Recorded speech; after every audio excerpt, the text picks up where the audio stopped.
Hello students, today we are going to discuss the second important component of the cell, that is nucleus.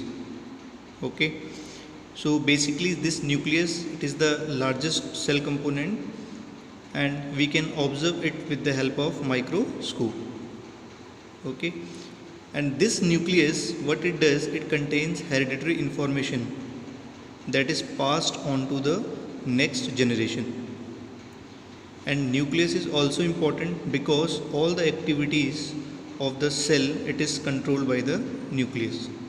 Okay, so in case of animal cell, it lies in the center, but in case of plant cell, it lies towards the periphery, means towards the wall. So nucleus, basically these are spherical or round bodies. Okay,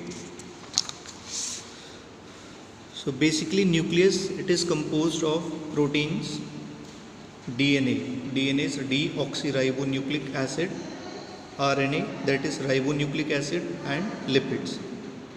Okay, some of the cells, they have single nucleus and they are known as uninucleate cells. For example, cells of onion peel. Okay, and in some cells nucleus is missing when they mature, means the cell, when they attain their maturity, in that case the nucleus is missing. For example, human RBC, red blood cells.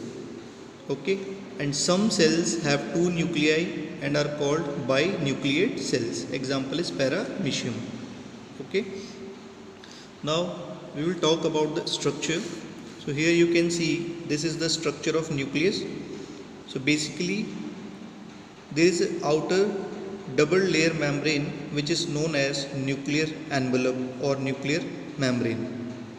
Okay, this nuclear membrane, it separates the nucleus from the cytoplasm.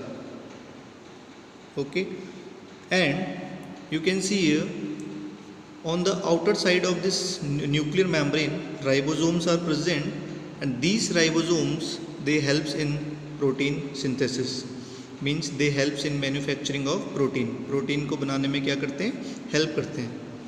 Okay, inside this nuclear membrane you can see this green portion, that is a liquid like substance which is known as nucleoplasm. So it is dense colorless nuclear sap which is present inside the nucleus. Okay, so other structures are suspended in this nucleoplasm.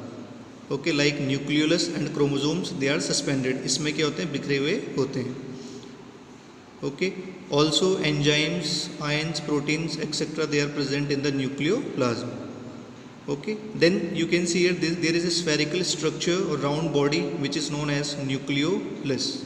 Okay, and nucleolus, it may be one or it may be more than one.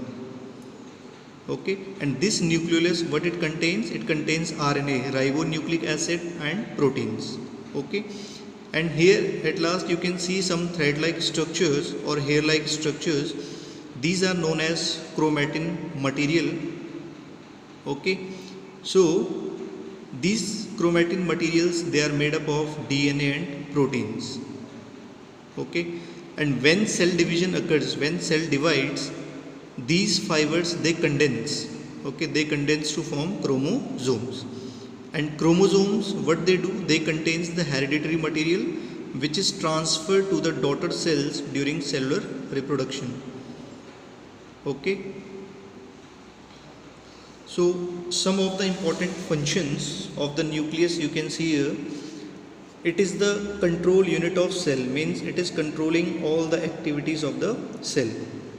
Okay, it helps in cell metabolism, means inside the cell whatever the reactions are going on, it is controlled by the nucleus. It contains the genetic information of organisms. Okay, so already this I have told you, means it carries the hereditary information. Then the outer membrane of nuclear envelope, it contains ribosomes. Okay, and you all know this ribosomes, these are the site of protein synthesis, means these ribosomes, they are responsible for the manufacturing of protein, for making of proteins.